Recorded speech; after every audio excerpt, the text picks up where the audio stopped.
Ce pourrait être des travaux pratiques habituels de chimie, mais le cours est un peu particulier car à cette classe de première S du lycée Vaucanson s'ajoute un groupe d'élèves du lycée français Prince Henrik de Copenhague dans le cadre d'un échange placé sous le signe de la gastronomie.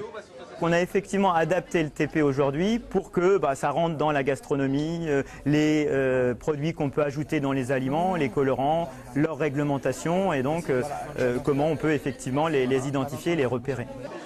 Les lycéens venus de Scandinavie ont une double culture danoise et française. Ils découvrent néanmoins certaines différences dans les modes de vie des deux pays. On est juste plus nombreux, vu qu'au Danemark on est 20 dans la classe.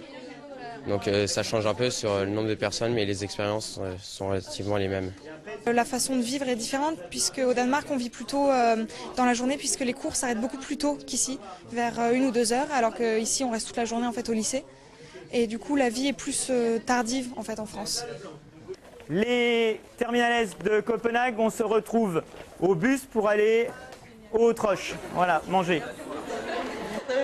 À midi, c'est un autre genre de travaux pratiques qui attend les 18 lycéens de Copenhague, accompagnés de leurs homologues tourangeaux dans un restaurant gastronomique de Rochecorbon. Au menu, bonbons de homard, aiguillettes de Saint-Pierre, géline de Touraine et rencontre avec le chef Didier Edon qui leur parle de sa cuisine. L'idée, c'était de reprendre la notion de Touraine, jardin de la France, ça c'est quelque chose qui est assez récurrent. Et puis à la fois, on fait passer un peu les messages, manger des fruits et des légumes, c'est plutôt pas trop mal, je crois que c'est important. La cuisine danoise, elle est plutôt traditionnelle, c'est plus à la maison, rustique. Donc la gastronomie française, il y en a au Danemark, mais c'est plus trop développé. Cours de maths, vendanges, ateliers cuisine, les visiteurs ont encore un programme chargé d'ici la fin de la semaine. Ils deviendront sûrement ensuite d'excellents ambassadeurs de la Touraine au Danemark.